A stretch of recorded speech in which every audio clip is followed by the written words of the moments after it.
Welcome back to Daytime, everybody. We've got so much going on the show today. We've had GPS, we've had kittens, we had pelvic thrusting. Wow.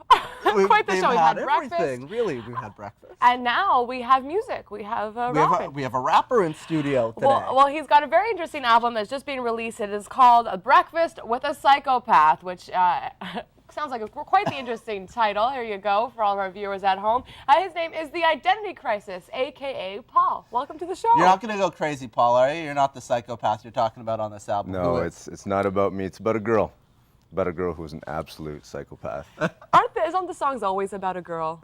It's always about a girl that did you wrong. All the psychopath ones. No, Oh, I'm gonna get in trouble. Oh, well, Paul, I take that back. I'm sure this was quite the experience because it prompted a single. Yeah, it totally did. It prompted a whole album, actually. Really? That well, one the entire experience. album is not about this one girl. I don't want to give her that much credit. But Right, you think the song's about you, right? yeah, well, that song happened to have a title that would make the album cover, and I was just like, you know what, let's use this. So tell us about that experience and how that kind of gave you the inspiration for the title. I'm so Well, curious. this girl was a complete psychopath. I have no other word. She was a pathological liar. She had so many different issues, and I didn't know how to deal with it. And it took its toll on me, to be completely honest. How long did you date her for?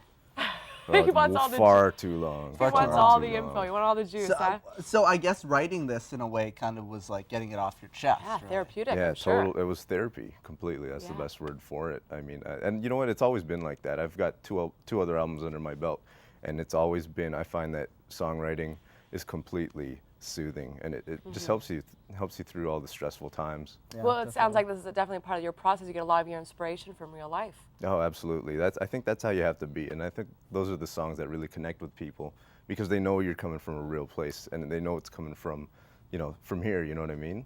So that's. And we're going to get the control room to queue up a track because we've got that coming up. But first I want to ask you, how long did this process take for you to create this album and come out with something? Because I know for a lot of different people, some things take, 2 days, 3 days to do. Some things take 2 years, 3 years. Absolutely. Well, you know what? I started writing this song right around the time I was dropping my last album in 2007. But I started recording it in January, and I just finished doing all the finishing touches a couple of weeks ago. So It's upbeat, it's up-tempo. Is that generally a lot of the style of the music on this album? Well, this album is a throwback to sort of the 90s when the 90s is coming back, just so you know. Yeah. It's a throwback to like Dance Mix 96. It's actually a straight Dance Mix it's a continuous dance mix all the way through. Nice. So I wanted to keep it upbeat. I remember Dance Mix I got 96? Dance Mix 96. Oh, who That's doesn't right. have that? Oh, it's a classic. It's a classic. There's lots of good stuff. I'm hearing a little bit of Groove is in the Heart, like that kind of like backdrop, that kind of like bass to it, not the disco-ness of it, but more of like the Bootsy Collins aspect of it, which I think is really cool. I really like that. Cool. I love funk. I love disco. Yeah, there's a little bit in all there that. too. Yeah. Is that where you get most of your inspiration from? I'm a pack rat. Yeah. What I'd like to call a pack rat. I take from here and there, and literally, I listen to like almost everything.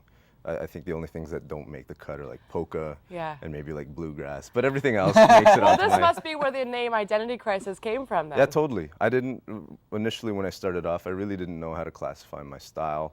I didn't know how to, I didn't know what genre to file under. Right. And so I just said, you know what, I'm going to call myself the Identity Crisis, and I'm going to do whatever I want and just put it out under that name, and people are going to be like, oh, okay, we don't know what style he is because of his name. Well, we're going to talk a little bit more about your musical influences and take a listen to some more of your tracks because this Identity Crisis is entertaining me, most definitely. I'm the same way. I like a little bit of everything, too, so I'm sure I'm going to really enjoy this album, so I can't wait to hear more. Stay tuned for more with Identity Crisis, a.k.a. Mr. Paul.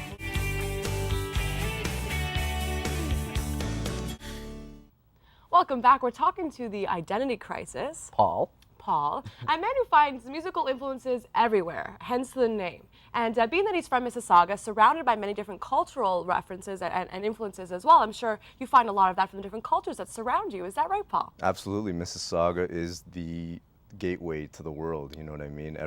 Almost every culture is here. Yeah. And I find that it's not just like the cultures, but it's also just the different like lifestyles. And I mean, like, North American culture is there's so many different influences, and I find that like you can find everything's at your disposal here. Well, can I ask you, because you got a very unique look, what's your background, and did you bring any of that to the tracks? I'm Filipino, Yeah. born and raised out here in Mississauga. Yeah. I would say no, there's not a whole lot of influence culturally, Right. but and not even musically. I Yeah. think it's just It kind of just crosses all kinds of lines. yeah. Now, I know you went down to LA recently. Yeah. Talk to us a bit about that and how that experience was. LA's a crazy place. Yeah. Everybody's trying to make it down there, but I've got some people that are helping out. I've got a street team out there, and they're promoting me hardcore. You know, just word of mouth. I think word of mouth is the best way to promote. So I was out there just providing them with material for this new album. I've actually been dealing with them for the last couple of years, and they've been pushing me, you know, pretty hardcore out there. Who knows, that might be a hotbed one day, Yeah, right? definitely. And if you can make it out in LA, you've made it Yeah, it's very everywhere true. else, You right? used to be in a group, and now that you're solo, Yeah. is it tough to be out on your own? No. Well, yeah. Okay, it is tough Yeah. financially. Yeah. Right. But at the end of the day, I think that I was always wanting to, you know, put my creative control, and I just wanted 100% of that, and and right now I answer to nobody. I Yeah. have no boss, so I put the final stamp of approval, and that's how I like it. To be Well, you know, completely honest. for all the artists and the bands that come on, I always ask them, what do you think about the Canadian kind of music scene right now, Yeah. and the place for new and emerging artists? Is it very, does it foster a lot of emerging artists? Is it an easy place to climb up the ladder? There are tons of artists out here, Yeah. and they're all really good. I think that the market itself is so saturated, not to mention the fact that there's very few people here. You know, it's really hard to It's start easier out. than LA, though, is what I'm wondering.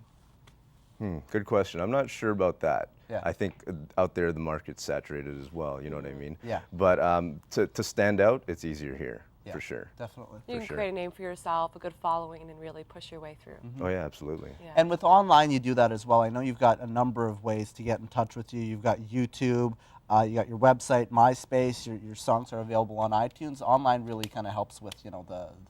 Oh, street level absolutely. promotion, doesn't it? Yeah, I've actually got a popular YouTube blog called EQOTW, Email Question of the Week. It's going into season 3 right now. Say it again. EQOTW. EQOTW. If Yeah. you go on YouTube and you type that in, we can find you. Oh yeah, you can. It's my attempt at writing comedy. It originally started as a promotional tool for my music, and then it eventually became a beast of its own. It's got its own legs now, and people are always like, sending me questions and I actually just, I You're answer questions. multi-talented. What are some of those There you go. questions? Just curious. Name one. What's some of the questions you got last week?